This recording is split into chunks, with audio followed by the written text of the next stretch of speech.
श्रीदामोदराष्टकाम् श्रीगणेशाय नमः। सिन्धुदेशोद्भवो विप्रो नाम्ना सत्यव्रतः सुधीः। विरक्त इन्द्रियार्थेभ्यस्तत्ता पुत्रगृहादिकम्। वृन्दावने स्थितः कृष्ण मालिराधदिवानिशम्। निःस्वः सत्यव्रतो विप्रो निर्जने व्यग्रमानसः। कार्तिके पूजयामास प्रीत्या दामोदरं नृपा। तृतीये अह्निसक्रेद्भुङ्क्ते पत्रं मूलं फलं तथा। पूजयित्वा हरिं स्तौति प्रीत्या दामोदराविधम्। नमामीश्वरं सच्चिदानन्दरूपम् लसत्कुण्डलं गोकुले भ्राजमानम्। यशोदाभियुलुखले धावमानम्। परामृष्टमत्यं ततो दूतगोप्या रुदन्तं मुहुर्नेत्रयुग्मं मृजन्तम्। कराम्भोजयुगमेन सातङ्कनेत्रम्। मुहुश्वासकं पत्रिरेखाङ्ककण्ठम्। स्थितं नौमि दामोदरं भक्तवन्द्यम्। वरं देवदेहीश मोक्षावधिं वा न चान्यं वृणेऽहं वरेशादपीह। इदं ते वपुर्नाथ गोपालबालम् सदा मे मनस्याभिरस्तां किमन्ये। इदं ते मुखाम्भोजमत्यन्तनीलैर्वृतं कुन्तले स्निग्धवक्त्रस्य गोप्या। मुहुश्चुम्बितं बिम्बरक्ताधरं मे मनस्याभिरस्तामलं लक्ष्यलाभै। नमो देव दामोदरानन्द विष्णो प्रसीद प्रभो दुःखजालाब्धिमग्रम्। कृपादृष्टिवृष्ट्यातिदीनं च रक्ष। ग्रहाणेश मामज्ञमेवाक्षिदृश्यम्। कुबेरात्मजो वृक्षमूर्तिर्च यत्त्वात् त्वया मोचितो भक्तिभाजो कृतो च। तथा प्रेम भक्तिं स्वकाम्ये प्रयच्छ। न मोक्षोग्रहो मेऽस्ति दामोदरेह। नमस्ते सुधाम्ने स्फुरदीप्तधाम्ने ततो रथस्विश्वस्य धाम्ने नमस्ते। नमो राधिकायै त्वदीयप्रियायै। नमोऽनन्तलीलाय देवाय तुभ्यम्। नारद उवाच सत्यव्रतद्विजस्तोत्रम् श्रुत्वा दामोदरो हरिः। विद्युल्लीला चमत्कारो हृदये सैनिकैरभूत्। सिन्धुदेशोद्भवो विप्रो नाम्ना सत्यव्रतः सुधीः। विरक्त इन्द्रियार्थेभ्यस्तत्ता पुत्रगृहादिकम्। वृन्दावने स्थितः कृष्ण मालिराधदिवानिशम्। निःस्वः सत्यव्रतो विप्रो निर्जने व्यग्रमानसः। कार्तिके पूजयामास प्रीत्या दामोदरं नृपा। तृतीये अह्निसक्रेद्भुङ्क्ते पत्रं मूलं फलं तथा। पूजयित्वा हरिं स्तौति प्रीत्या दामोदराविधम्। नमामीश्वरं सच्चिदानन्दरूपम् लसत्कुण्डलं गोकुले भ्राजमानम्। यशोदाभियुलुखले धावमानम्। परामृष्टमत्यं ततो दूतगोप्या रुदन्तं मुहुर्नेत्रयुग्मं मृजन्तम्। कराम्भोजयुगमेन सातङ्कनेत्रम्।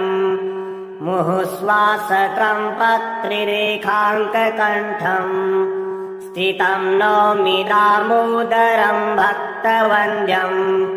वरं देवदेहीश मोक्षावधिं वा न चान्यं वृणेऽहं वरेशादपीह इदं ते वपुर्नाथ गोपालबालम् सदा मे मनस्याभिरस्तां किमन्ये इदं ते मुखाम्भोजमत्यन्तनीलैर्वृतं कुन्तले स्निग्धवक्त्रश्च गोप्या मुहुश्चुम्बितं बिम्बरक्ताधरं मे मनस्याभिरस्तामलं लक्ष्यलाभै नमो देव दामोदरानन्त विष्णो प्रसीद प्रभो दुःखजालाब्धिमग्रम् कृपादृष्टिवृष्ट्यातिदीनं च रक्ष ग्रहाणेश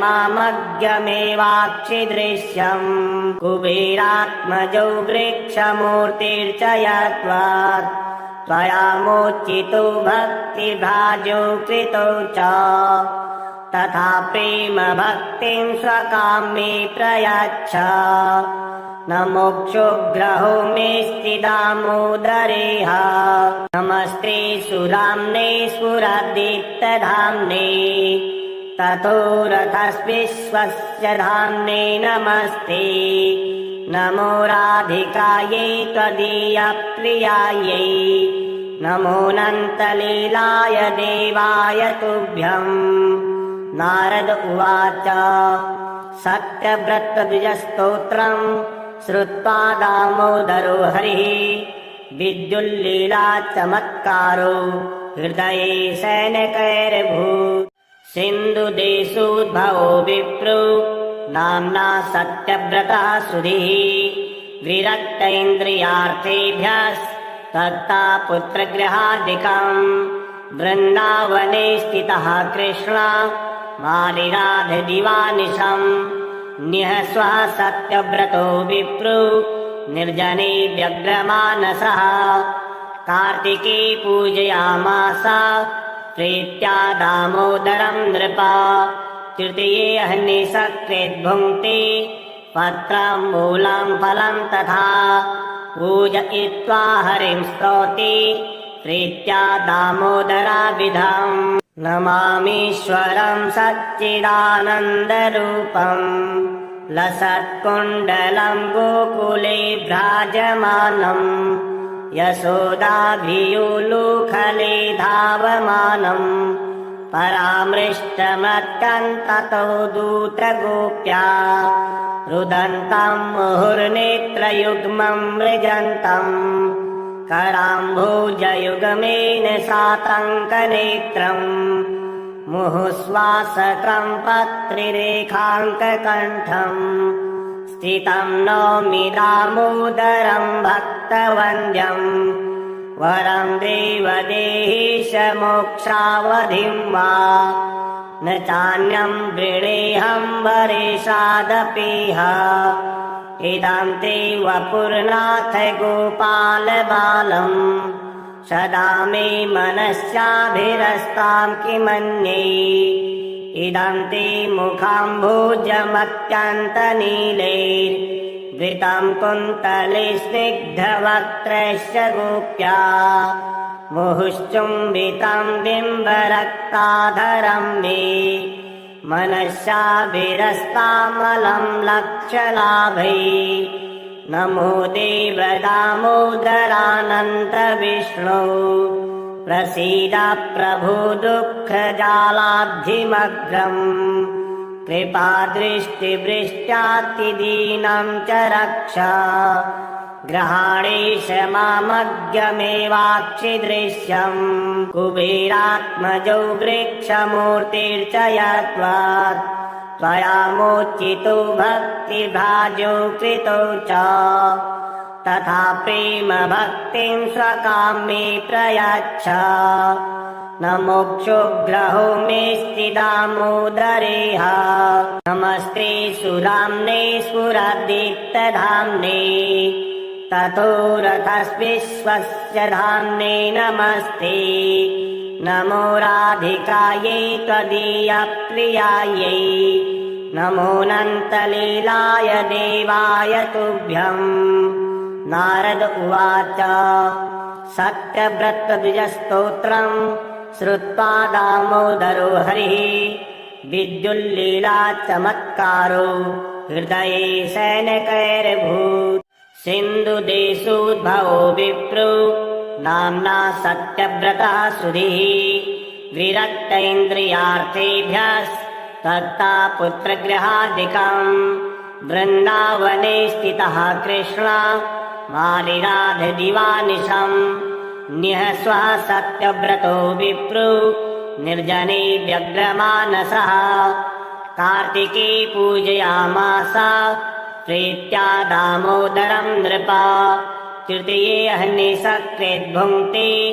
पत्रम् मूलम् फलम् तथा पूजयित्वा हरिं स्तौति प्रीत्या दामोदराभिधम् नमामीश्वरम् सच्चिदानन्दरूपम् लसत्कुण्डलम् गोकुले भ्राजमानम् यशोदाभियुलुखले धावमानम् परामृष्टमत्यम् ततो दूतगोप्या रुदन्तम् मुहुर्नेत्रयुग्मम् मृजन्तम् कराम्भोजयुगमेन सातङ्कनेत्रम् मुहुश्वासकम् पत्रिरेखाङ्ककण्ठम् स्थितम् नौमि दामोदरम् भक्तवन्द्यम् वरम् देवदेहीश मोक्षावधिम् वा न चान्यम् वृणेऽहम् वरेशादपीह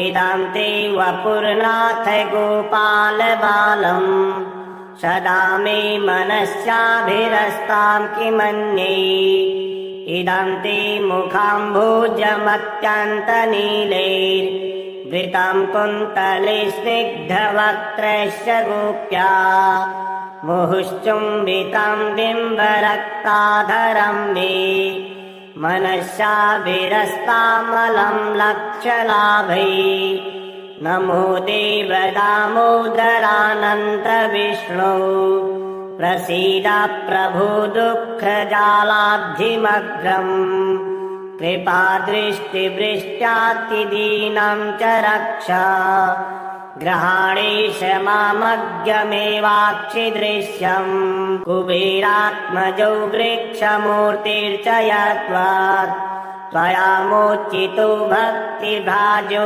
कृतो च तथा प्रेम भक्तिम् स्वकाम्ये प्रयच्छ न मोक्षोग्रहो मेऽस्ति दामोदरेह नमस्ते सुराम्ने स्फुरदीप्तधाम्ने ततो रथस्विश्वस्य धाम्ने नमस्ते नमो राधिकायै त्वदीयप्रियायै नमोऽनन्तलीलाय देवाय तुभ्यम् नारद उवाच सत्यव्रतद्विजस्तोत्रम् श्रुत्वा दामोदरो हरिः विद्युल्लीला चमत्कारो हृदये सैनिकैरभूत् सिन्धुदेशोद्भवो विप्रो नाम्ना सत्यव्रतः सुधीः विरक्तेन्द्रियार्थेभ्यस्तत्ता पुत्रगृहादिकम् वृन्दावने स्थितः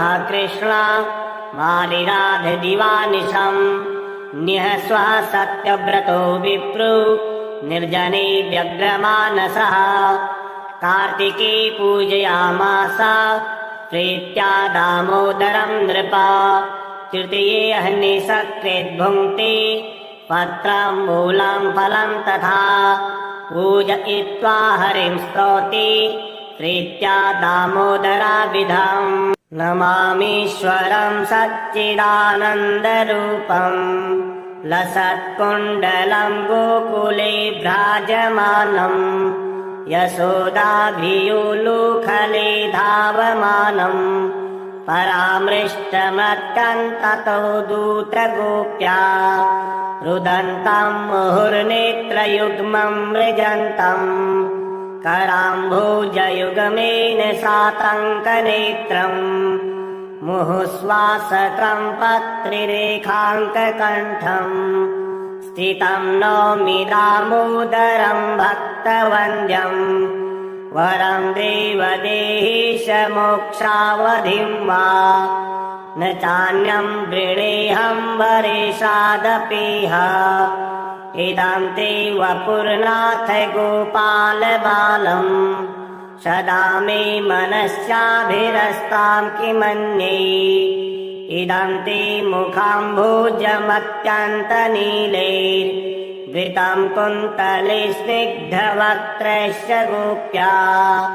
मुहुश्चुम्बितं बिम्बरक्ताधरं मे मनस्याभिरस्तामलं लक्ष्यलाभै नमो देव दामोदरानन्त विष्णो प्रसीद प्रभो दुःखजालाब्धिमग्रम् कृपादृष्टिवृष्ट्यातिदीनं च रक्ष ग्रहाणेश मामज्ञमेवाक्षिदृश्यम् कुबेरात्मजौ वृक्षमूर्तिर्च यत्त्वात् त्वया मोचितो भक्तिभाजो कृतो च तथा प्रेम भक्तिं स्वकां मे प्रयच्छ न मोक्षोग्रहो मेऽस्ति दामोदरेह नमस्ते सुराम्ने स्फुरदीप्तधाम्ने ततो रथस्विश्वस्य धाम्ने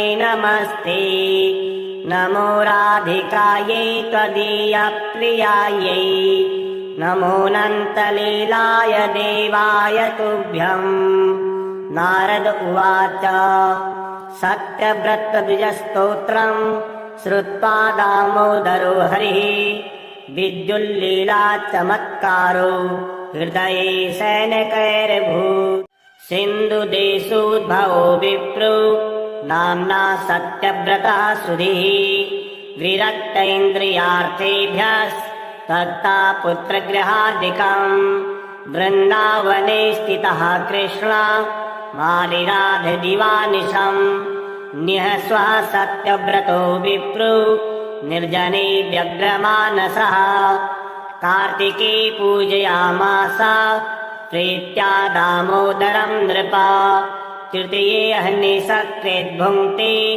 पत्रं मूलं फलं तथा पूजयित्वा हरिं स्तौति प्रीत्या दामोदराभिधम् नमामीश्वरं सच्चिदानन्दरूपम् लसत्कुण्डलं गोकुले भ्राजमानम् यशोदाभियोलुखले धावमानम् परामृष्टमत्यन्ततो दूतगोप्या रुदन्तं मुहुर्नेत्रयुग्मं मृजन्तम् कराम्भोजयुगमेन सातङ्कनेत्रम् मुहुश्वासकं पत्रिरेखाङ्ककण्ठम् स्थितं नौमि दामोदरं भक्तवन्द्यं वरं देवदेहीश मोक्षावधिं वा न चान्यं वृणेऽहं वरेशादपीह इदं ते वपुर्नाथ गोपालबालम् सदा मे मनस्याभिरस्तां किमन्ये इदं ते मुखाम्भोजमत्यन्तनीलैर्वृतं कुन्तले स्निग्धवक्त्रश्च गोप्या मुहुश्चुम्बितं बिम्बरक्ताधरं मे मनस्याभिरस्तामलं लक्ष्यलाभै नमो देव दामोदरानन्त विष्णो प्रसीद प्रभो दुःखजालाब्धिमग्रम् कृपादृष्टिवृष्ट्यातिदीनं च रक्ष ग्रहाणेश मामज्ञमेवाक्षिदृश्यम् कुबेरात्मजौ वृक्षमूर्तिर्च यत्त्वात् त्वया मोचितो भक्तिभाजो कृतो च तथा प्रेम भक्तिं स्वकां मे प्रयच्छ न मोक्षोग्रहो मेऽस्ति दामोदरेह नमस्ते सुराम्ने स्फुरदीप्तधाम्ने ततो रथस्विश्वस्य धाम्ने नमस्ते नमो राधिकायै त्वदीयप्रियायै नमोऽनन्तलीलाय देवाय तुभ्यम्। नारद उवाच सत्यव्रतद्विजस्तोत्रम् श्रुत्वा दामोदरो हरिः विद्युल्लीला चमत्कारो हृदये सैनिकैरभूत्। सिन्धुदेशोद्भवो विप्रो नाम्ना सत्यव्रतः सुधीः विरक्त इन्द्रियार्थेभ्यस्तत्ता पुत्रगृहादिकम्। वृन्दावने स्थितः कृष्ण मालिराधदिवानिशम् निःस्वः सत्यव्रतो विप्रो निर्जने व्यग्रमानसः। कार्तिके पूजयामास प्रीत्या दामोदरं नृप। तृतीये अह्निसकृद्भुङ्क्ते पत्रं मूलं फलं तथा पूजयित्वा हरिं स्तौति प्रीत्या दामोदराविधम्। नमामीश्वरं सच्चिदानन्दरूपम् लसत्कुण्डलं गोकुले भ्राजमानम् यशोदाभियुलुखले धावमानम्। परामृष्टमत्यन्ततो दूतगोप्या रुदन्तं मुहुर्नेत्रयुग्मं मृजन्तम्। कराम्भोजयुगमेन सातङ्कनेत्रम् मुहुश्वासकं पत्रिरेखाङ्ककण्ठम्। स्थितं नौमि दामोदरं भक्तवन्द्यम् वरं देवदेहीश मोक्षावधिं वा। न चान्यं वृणेऽहं वरेशादपीह इदं ते वपुर्नाथ गोपालबालम्। सदा मे मनस्याभिरस्तां किमन्ये इदं ते मुखाम्भोजमत्यन्तनीलैर्वृतं कुन्तले स्निग्धवक्त्रश्च गोप्या मुहुश्चुम्बितं बिम्बरक्ताधरं मे मनस्याभिरस्तामलं लक्ष्यलाभै। नमो देव दामोदरानन्त विष्णो प्रसीद प्रभो दुःखजालाब्धिमग्रम्। कृपादृष्टिवृष्ट्यातिदीनं च रक्ष ग्रहाणेश मामज्ञमेवाक्षिदृश्यम्। कुबेरात्मजौ वृक्षमूर्तिर्च यत्त्वात् त्वया मोचितो भक्तिभाजो कृतो च। तथा प्रेम भक्तिं स्वकाम्ये प्रयच्छ न मोक्षोग्रहो मेऽस्ति दामोदरेह। नमस्ते सुधाम्ने स्फुरदीप्तधाम्ने ततो रथस्विश्वस्य धाम्ने नमस्ते। नमो राधिकायै त्वदीयप्रियायै नमोऽनन्तलीलाय देवाय तुभ्यम्। नारद उवाच सत्यव्रतद्विजस्तोत्रम् श्रुत्वा दामोदरो हरिः विद्युल्लीला चमत्कारो हृदये सैनिकैरभूत्। सिन्धुदेशोद्भवो विप्रो नाम्ना सत्यव्रतः सुधीः विरक्त इन्द्रियार्थेभ्यस्तत्ता पुत्रगृहादिकम्। वृन्दावने स्थितः कृष्ण मालिराधदिवानिशम् निःस्वः सत्यव्रतो विप्रो निर्जने व्यग्रमानसः। कार्तिके पूजयामास प्रीत्या दामोदरं नृप। तृतीये अह्निसकृद्भुङ्क्ते पत्रं मूलं फलं तथा पूजयित्वा हरिं स्तौति प्रीत्या दामोदराविधम्। नमामीश्वरं सच्चिदानन्दरूपम् लसत्कुण्डलं गोकुले भ्राजमानम् यशोदाभियुलुखले धावमानम्। परामृष्टमत्यन्ततो दूतगोप्या रुदन्तं मुहुर्नेत्रयुग्मं मृजन्तम्। कराम्भोजयुगमेन सातङ्कनेत्रम् मुहुश्वासकं पत्रिरेखाङ्ककण्ठम् स्थितं नौमि दामोदरं भक्तवन्द्यम् वरं देवदेहीश मोक्षावधिं वा न चान्यं वृणेऽहं वरेशादपीह इदं ते वपुर्नाथ गोपालबालम् सदा मे मनस्याभिरस्तां किमन्ये इदं ते मुखाम्भोजमत्यन्तनीलैर्वृतं कुन्तले स्निग्धवक्त्रस्य गोप्या मुहुश्चुम्बितं बिम्बरक्ताधरं मे मनस्याभिरस्तामलं लक्ष्यलाभै नमो देव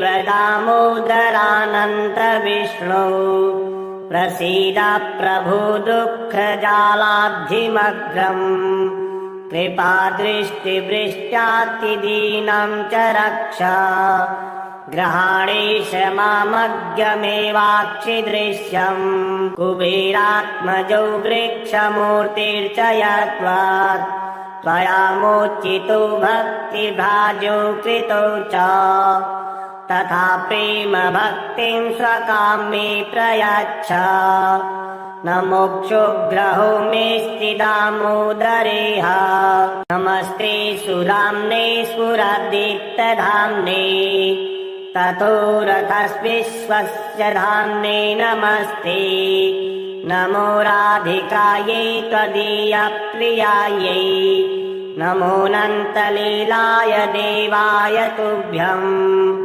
नारद उवाच सत्यव्रतद्विजस्तोत्रम् श्रुत्वा दामोदरो हरिः विद्युल्लीला चमत्कारो हृदये सैनिकैरभूत् सिन्धुदेशोद्भवो विप्रो नाम्ना सत्यव्रतः सुधीः विरक्तेन्द्रियार्थेभ्यस्तत्ता पुत्रगृहादिकम् वृन्दावने स्थितः कृष्ण मालिराधदिवानिशम् निःस्वः सत्यव्रतो विप्रो निर्जने व्यग्रमानसः कार्तिके पूजयामास प्रीत्या दामोदरं नृप तृतीये अह्निसकृद्भुङ्क्ते पत्रं मूलं फलं तथा पूजयित्वा हरिं स्तौति प्रीत्या दामोदराविधम् नमामीश्वरं सच्चिदानन्दरूपम्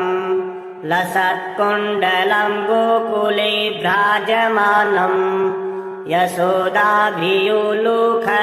धावमानम् परामृष्टमत्यन्ततो दूतगोप्या रुदन्तं मुहुर्नेत्रयुग्मं मृजन्तम् कराम्भोजयुगमेन सातङ्कनेत्रम् मुहुश्वासकं पत्रिरेखाङ्ककण्ठम् स्थितं नौमि दामोदरं भक्तवन्द्यम् वरं देवदेहीश मोक्षावधिं वा न चान्यं वृणेऽहं वरेशादपीह इदं ते वपुर्नाथ गोपालबालम् सदा मे मनस्याभिरस्तां किमन्ये इदं ते मुखाम्भोजमत्यन्तनीलैर्वृतं कुन्तले स्निग्धवक्त्रस्य गोप्या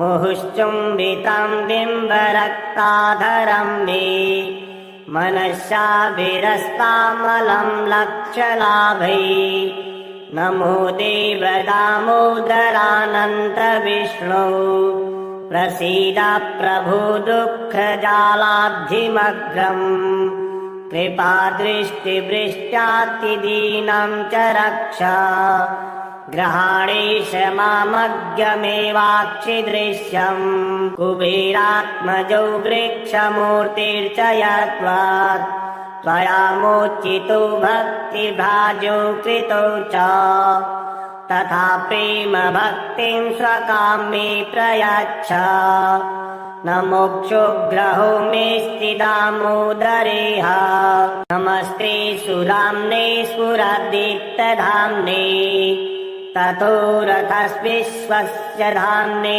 नमस्ते नमो राधिकायै त्वदीयप्रियायै नमोऽनन्तलीलाय देवाय तुभ्यम् नारद उवाच सत्यव्रतद्विजस्तोत्रम् श्रुत्वा दामोदरो हरिः विद्युल्लीला चमत्कारो हृदये सैनिकैरभूत् सिन्धुदेशोद्भवो विप्रो नाम्ना सत्यव्रतः सुधीः विरक्तेन्द्रियार्थेभ्यस्तत्ता पुत्रगृहादिकम् वृन्दावने स्थितः कृष्ण मालिराधदिवानिशम् निःस्वः सत्यव्रतो विप्रो निर्जने व्यग्रमानसः कार्तिके पूजयामास प्रीत्या दामोदरं नृप तृतीये अह्निसकृद्भुङ्क्ते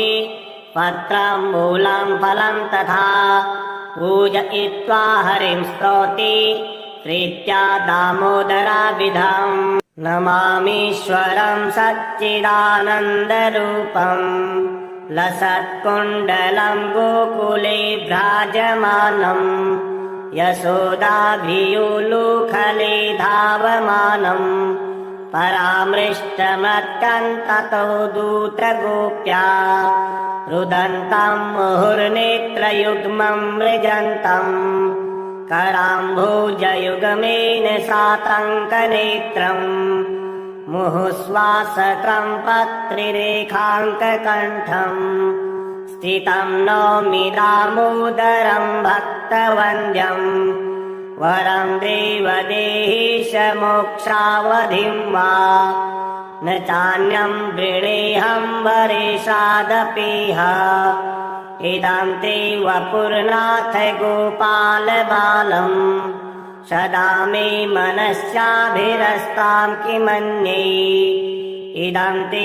मुखाम्भोजमत्यन्तनीलैर्वृतं कुन्तले स्निग्धवक्त्रस्य गोप्या मुहुश्चुम्बितं बिम्बरक्ताधरं मे मनस्याभिरस्तामलं लक्ष्यलाभै नमो देव दामोदरानन्द विष्णो प्रसीद प्रभो दुःखजालाब्धिमग्रम् कृपादृष्टिवृष्ट्यातिदीनं च रक्ष ग्रहाणेश मामज्ञमेवाक्षिदृश्यम् कुबेरात्मजौ वृक्षमूर्तिर्च यत्त्वात् त्वया मोचितो भक्तिभाजो कृतो च तथा प्रेम भक्तिं स्वकाम्ये प्रयच्छ न मोक्षोग्रहो मेऽस्ति दामोदरेह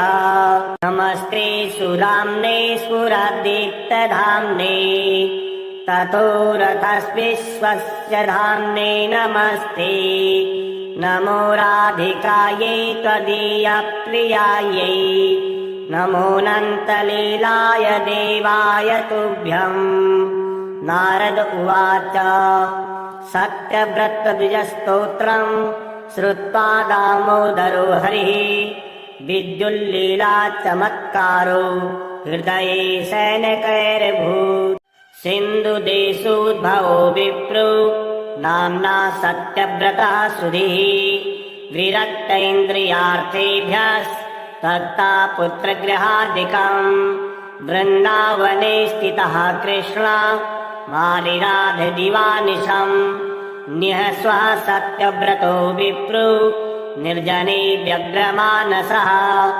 कार्तिके पूजयामास प्रीत्या दामोदरं नृप तृतीये अह्निसकृद्भुङ्क्ते पत्रं मूलं फलं तथा पूजयित्वा हरिं स्तौति प्रीत्या दामोदराविधम् नमामीश्वरं सच्चिदानन्दरूपम्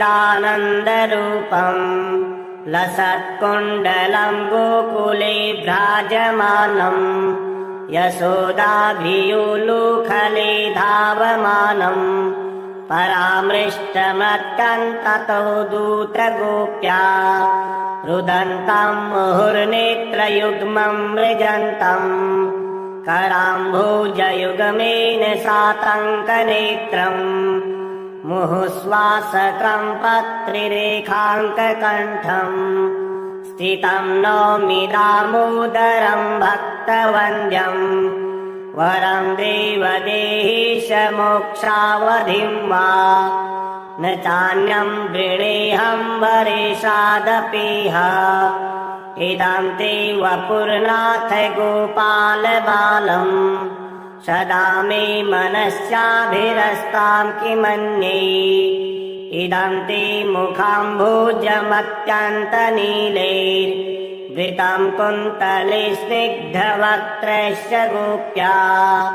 मुहुश्चुम्बितं बिम्बरक्ताधरं मे मनस्याभिरस्तामलं लक्ष्यलाभै नमो देव दामोदरानन्त विष्णो प्रसीद प्रभो दुःखजालाब्धिमग्रम् कृपादृष्टिवृष्ट्यातिदीनं च रक्ष ग्रहाणेश मामज्ञमेवाक्षिदृश्यम् कुबेरात्मजौ वृक्षमूर्तिर्च यद्वत् त्वया मोचितो भक्तिभाजो कृतो च तथा प्रेम भक्तिं स्वकां मे प्रयच्छ न मोक्षोग्रहो मेऽस्ति दामोदरेह नमस्ते सुराम्ने स्फुरदीप्तधाम्ने ततो रथस्विश्वस्य धाम्ने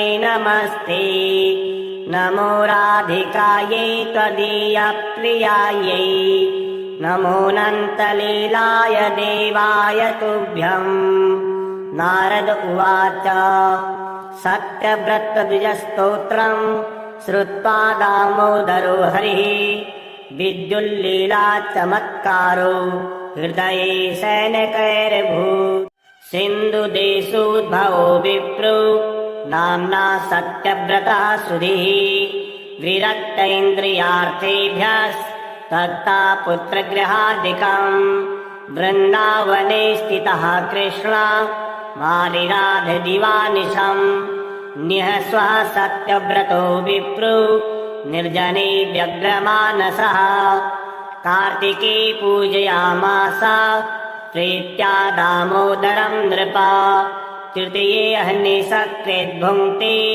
पत्रं मूलं फलं तथा पूजयित्वा हरिं स्तौति प्रीत्या दामोदराभिधम् नमामीश्वरं सच्चिदानन्दरूपम् लसत्कुण्डलं गोकुले भ्राजमानम् यशोदाभियोलुखले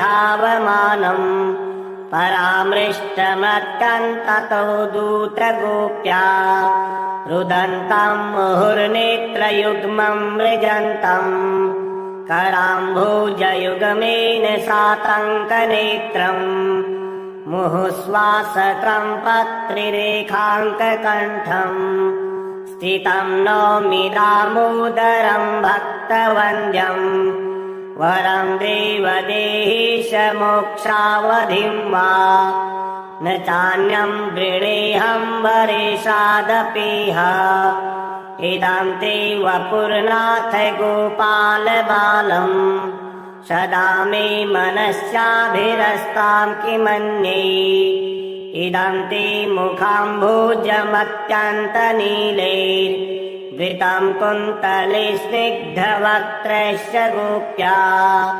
मुहुश्चुम्बितं बिम्बरक्ताधरं मे मनस्याभिरस्तामलं लक्ष्यलाभै नमो देव दामोदरानन्त विष्णो प्रसीद प्रभो दुःखजालाब्धिमग्रम् कृपादृष्टिवृष्ट्यातिदीनं च रक्ष ग्रहाणेश मामज्ञमेवाक्षिदृश्यम् कुबेरात्मजौ वृक्षमूर्तिर्च यद्वत् त्वया मोचितो भक्तिभाजो कृतो च तथा प्रेम भक्तिं स्वकां मे प्रयच्छ न मोक्षोग्रहो मेऽस्ति दामोदरेह नमस्ते सुराम्ने स्फुरदीप्तधाम्ने ततो रथस्विश्वस्य धाम्ने नमस्ते